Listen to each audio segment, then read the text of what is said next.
දැන් අපි අවධානය යොමු කරන්නේ වීර පුතෙක්ගේ වීර වැඩක් ගැන කතා කරන්න. තම ඔළුව කිඹුල් කට ඇතුලේ තියෙද්දී කිඹුලාගේ බෙල්ල මිරිකා ජීවිතය බේරාගත් දරුවෙක්.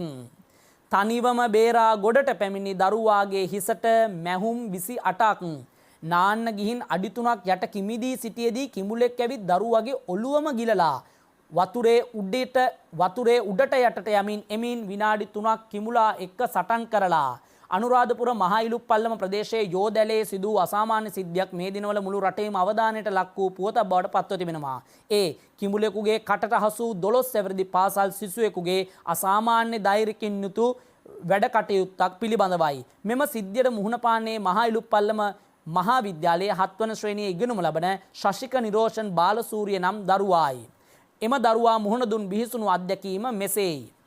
පසුගිය දිනක සිය මිතුරු පවන් පැහැසර සමග යෝධ ඇලේ නෑමට ගිය ශශික ජයගංගාරාමයේ අසල බෝක්කුවෙන් දියට පැන පිහිනීමට පටන්ගෙන තිබෙනවා.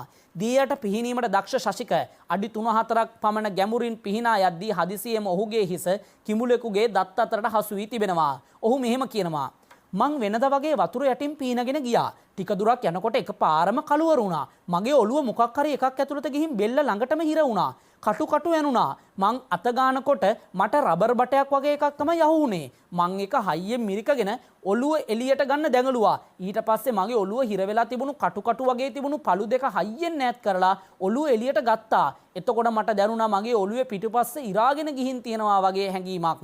ඉක්මනින්ම වතුරෙන් උඩට ඇවිල්ලා ඇලේ ඉවුරේ තිබුණු පන්සලට වතුර ගන්න ඇලට දාලා තිබුණු ෆුට්වෑල් එක ළඟට පීනුවා. එතන තිබුණා වැලක්. ඒ වැලේ එල්ලුණා. එතකොට මට දැනුණා මගේ ඔළුවයි මූණයි බෙල්ලයි ඔක්කොම තුවාල වෙලා කියලා.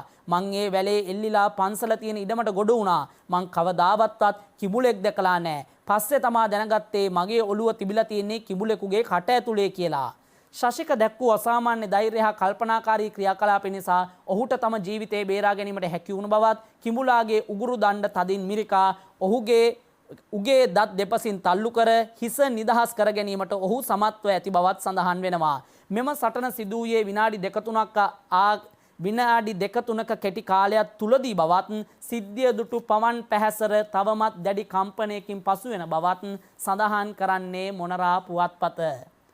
ඒක දැකලා යාළුවා තාමත් කම්පණයට පත් වෙලාලු. ඒක කියවනකොට අපි කම්පණයට පත් වෙලා. ඉතින් මේ ජීවිතයත් එක්ක සටන් කරලා ජයගත්ත දිරිය දරුවෙක් ඔහුගේ ජීවිතය ඔහුටම රැක ගන්න පුළුවන් වෙලා. ඊටමත් දුර්ලභ පුවත් වාර්තාවක් තමයි ඒ.